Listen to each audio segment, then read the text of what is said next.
sais que je parle, je suis une pipette. Non, je suis une pipette. Et j'aimais bien, dans ma tête, quand je faisais le film, me dire, si je donne envie aux gens d'aller à Lyon, bah, quand même, j'aurais gagné un truc. Non, mais c'est aussi bête que ça. Vous voyez ce que je veux dire? Parce que je me disais, quand je vois un film sur, je sais pas, New York ou Boston et tout, je disais, ah, j'ai vachement envie d'aller à Boston. Je voulais pas dégoûter les gens de Lyon. Vous voyez? J'avais envie que les gens disent, ah, ça a l'air tellement sympa à Lyon, c'est trop beau, les trucs. Il y a un petit côté touriste, mais c'est pas pour me déplaire, ça. Quand je vois un film, je sais que de temps en temps, je me dis, ah, j'aimerais bien aller dans cette ville, ou dans ce café, ou dans cette rue.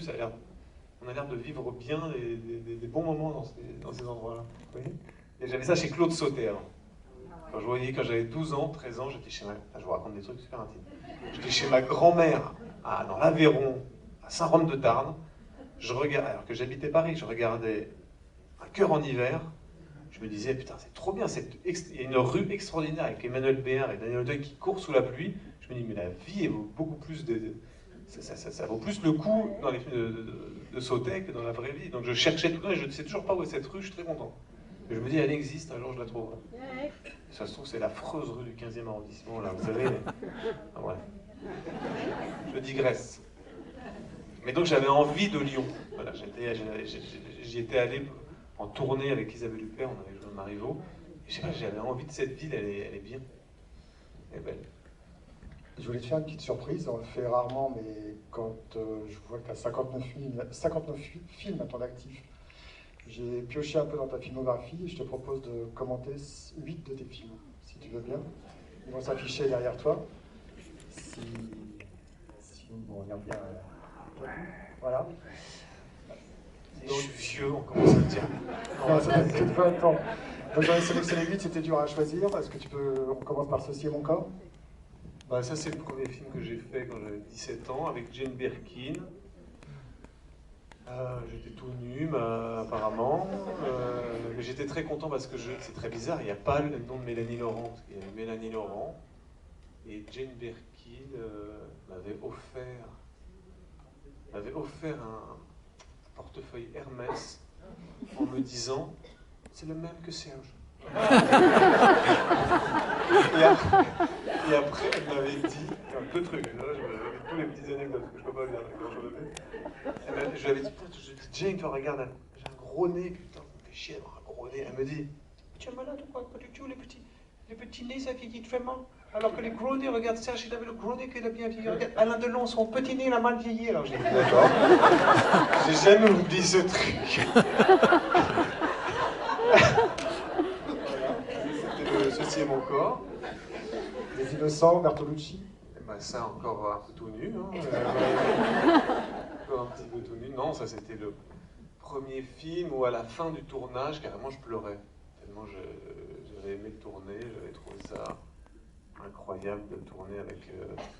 d'avoir eu la chance, surtout, parce que je ne le connaissais pas très bien en vérité. Je connaissais Dernier Tango à Paris, mais je n'avais pas vu le 1900, je n'avais pas encore vu tout ça. Et c'est vrai que quand tout d'un coup... En vrai, je rêvais de faire un film sur mai 68 comme acteur, parce que j'en avais tellement entendu parler par le paternel, tous les copains, de trucs. Je disais époque bénie. Et donc, tout d'un coup, un casting sur un film qui se tourne en mai 68 fait par un Italien. J'étais tout content, et donc là, c'était génial, parce que c'était comme un rêve, quoi. D'ailleurs, la dernière phrase le dernier jour, Bernardo Bertolucci, au dernier plan, a dit « The dream is over ». Carrément, je pleurais comme un fou, parce que c'est vrai que ça avait été tellement génial de faire ce film. D'ailleurs, j'ai repensé à Bernardo quand Godard est mort, parce que je me souviens de Bernardo, il était très ami avec Godard, et puis à un moment donné, ça s'est un peu arrêté. Je crois que c'est quand il a fait Le Dernier Empereur, parce que tout d'un coup, c'était un film un peu impérialiste dans la tête de Godard. Je sais pas, de toute façon, Godard, il s'est fâché avec tout le monde. Et donc, à un moment donné, on était chez lui, et dans le film, je ne sais pas pour ceux qui l'ont vu, Innocent, c'est Dreamer, c'est plus beau que Innocent, mais il avait mis des extraits de bande à part. On devait, dans bande à part, donc il y a un concours où les personnages qui sont Samy Frey, Anna Karina et Naboum. Sophie Marceau Claude Brasseur, merci.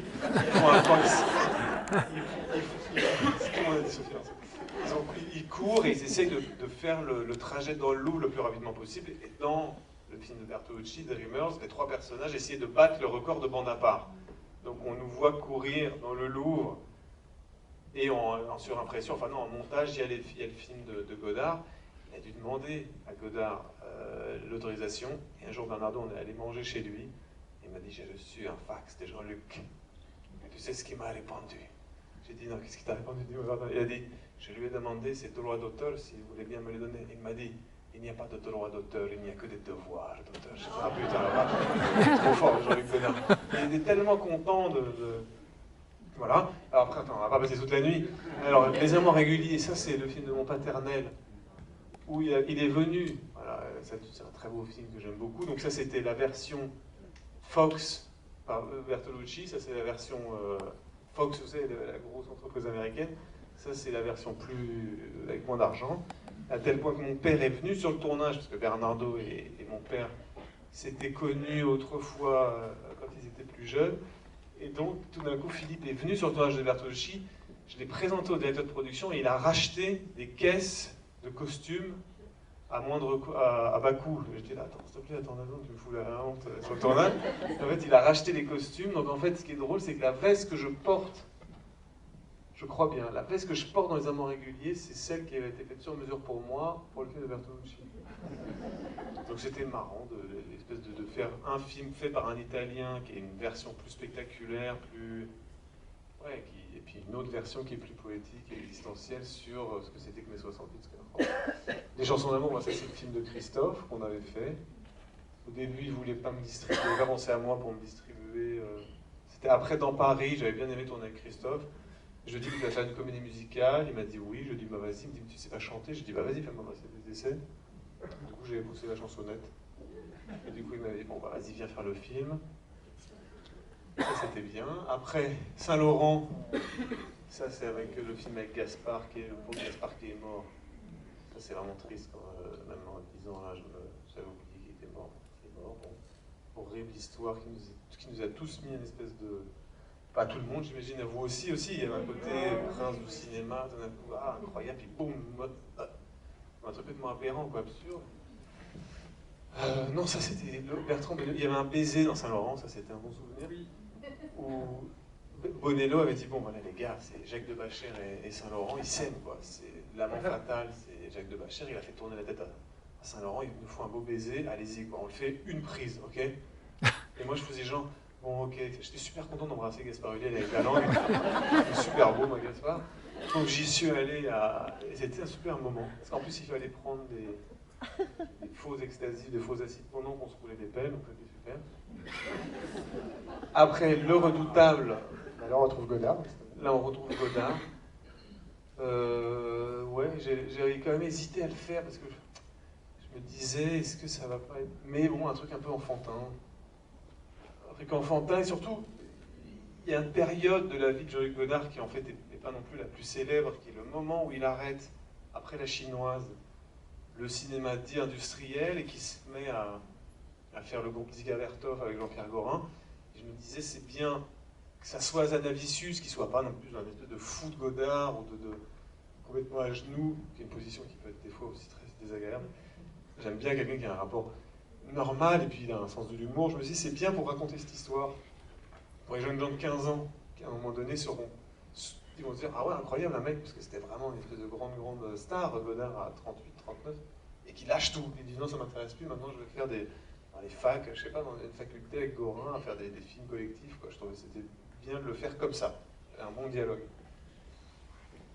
Après, alors, putain, autre film, J'accuse, ça c'était très honoré d'avoir fait ce personnage de Dreyfus, quoi, qui est comme avait dit Zola, c'est très beau de dire c'est un moment de la conscience humaine. Donc j'avais fait ça avec le plus de rigueur possible. J'essayais je sais pas, je me disais, parce que j'avais quelqu'un sur le tournage qui était une petite fille d'Alfred Dreyfus, qui m'avait dit, vous savez, une arrière-petite-fille, je crois. Il m'a dit, vous savez, il y a eu des petits-enfants de Dreyfus qui ont été déportés. Je me suis dit, oh putain la vache. Je me dis quand même, un peu flippant, donc voilà, j'avais beaucoup sur les épaules. Je me disais, le film à un moment donné, il sera montré dans les écoles. Je me sentais quand même investi d'une sorte de responsabilité. Ce qui arrive rarement quand on fait des rôles, là j'avais un peu une responsabilité historique. Et ça, c'est Les Amandiers, c'est le dernier film de Valéria, où elle raconte sa jeunesse dans l'école de Patrice Chéreau, qui a eu lieu dans les années 80, qui est une école mythique parce qu'elle avait un côté drogue, le génie des murges, Patrice Chéreau, qui avait décidé pendant, ça a duré 2 promotions, de mettre en scène des spectacles et aussi de monter une école d'acteurs.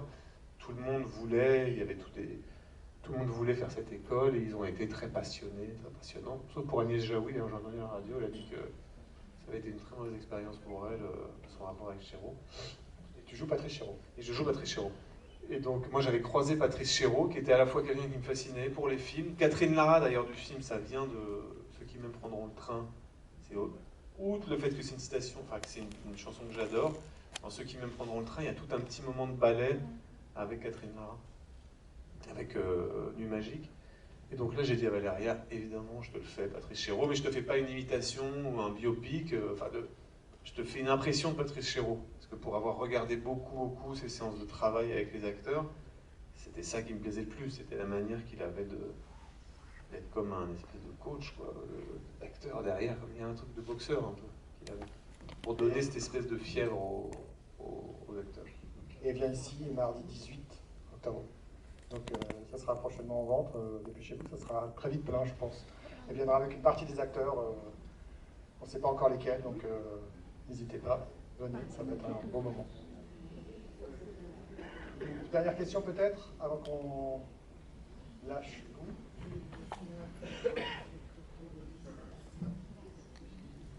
Bonsoir et merci du coup pour le film. Puisqu'on parle des Amandiers, j'avais juste une question. Je vous ai connu justement à travers le travail de Valéria, que je regarde. Et j'ai remarqué qu'elle vous faisait souvent jouer dans ses films et que vous, en fait, on la voit pas souvent dans les miens. Je me demandais. Ça aurait été difficile qu'elle joue ma mère. À un moment donné, je sais qu'elle m'a dit, mais fais-moi passer des essais, j'ai dit, écoute. Il y a des congrès de psychanalyse, à mon avis, tout d'un coup, il pourrait s'en donner à cœur joie avec le film comme possible. Parce qu'en fait, j'ai une histoire avec Valérie, parce qu'on a un enfant ensemble. Donc j'ai jamais trouvé, mais je la trouve géniale comme actrice. Mais là, il faut trouver un rôle qui va, quoi. Oui, bien sûr, mais je me demandais juste, si c'était... Non, mais je vois bien la... S'il y avait une raison. Je vois bien la menace, je sens. Alors, ton film sort le 12 octobre. Ah oui, le ici 12 même. octobre. Au Cézanne. Non, Renoir. Ah mince, c'est le Renoir, oh là là. Et le Cézanne, il est où? En bas du courrier à Mais ah oui, c'est là, non, parce que je l'ai vu tout à l'heure avec la lumière. Là. Ça sera ici. Ça te plaît pas ici? Pourquoi c'est pas là-bas? Je comprends pas. Parce qu'à la base, c'est un cinéma large, commercial. Oh, la violence de ce truc. Ouais. C'est commercial et ici c'est quoi? C'est pas commercial. Les films pas commerciaux. Si, ça marche très bien. Le Zotowski fait plus que les films du César. Ah bah voilà. Tu vas marcher très bien ici, je te dis. Ok, super. Bon, bah, merci beaucoup.